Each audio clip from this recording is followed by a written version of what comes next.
Roglock, Bradley Beal to Golden State, ?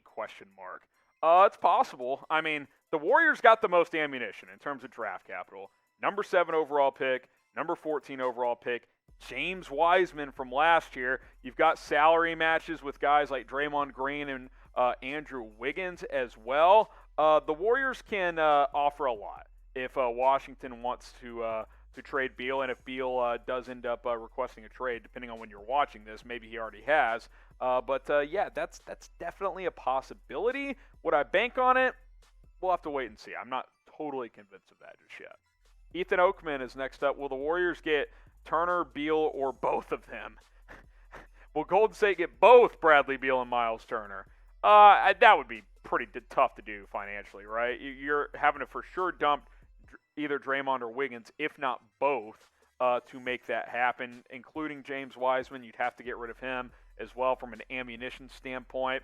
I don't think you're going to get both. Now, could you get one of these guys? Absolutely, but to pull both off, you can go ahead and give Bob Myers Executive of the Year if that happens. YVNG11. Good afternoon, Chat Sports. Should the Warriors trade Brandon Ingram if available? What is the Warriors' biggest need, and who should they sign, draft, trade to fill that need? If I'm Golden State, I'm actively shopping 7 and 14 for win-now players.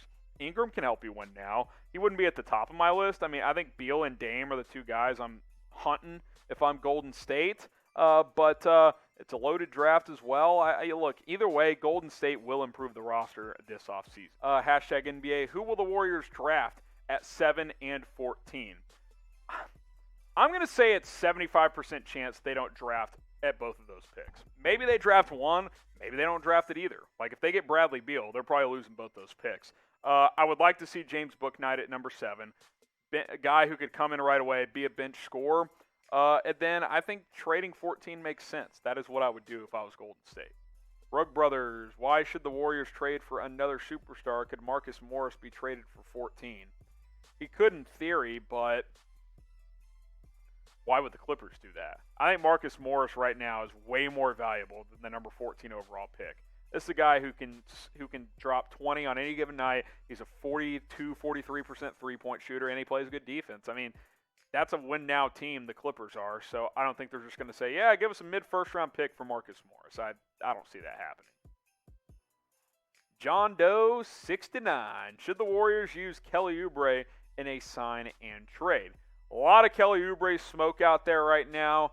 Shout out Kelly Oubre, by the way. The real ones know. The real ones know. Well, I'm fascinated to see what happens with him. He's expected to command $16 to $20 million on the open market. You could try to sign and trade him and get a piece in return if you are Golden State, a la D'Angelo Russell with the Nets and the Warriors a few years ago.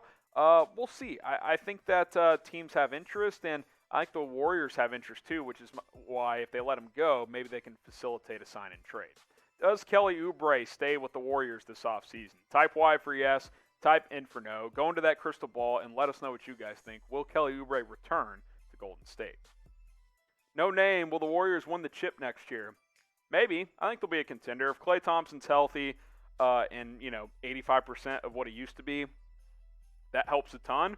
And then I do think that the Warriors will get somebody, whether it's an impactful draft pick or a guy like Bradley Beal. They will upgrade this roster, and if they do, it's like you're adding two guys with Klay and whoever that second player ends up being. Anish Anand, who are the favorites to win the 2022 NBA championship? Well, we're filming this before the draft and free agency, so I'd probably still go Brooklyn 1. And then I think it's like a tier of Milwaukee, LA, maybe Utah. If Mitchell was healthy, they might have made a run. The Clippers were right there if Kawhi doesn't get hurt. That's kind of that next grouping there. I think it's those 4 or 5 teams, but a lot can change in the draft and in free agency, especially if some of these stars like Damian Lillard, Bradley Beal, and these guys end up getting traded.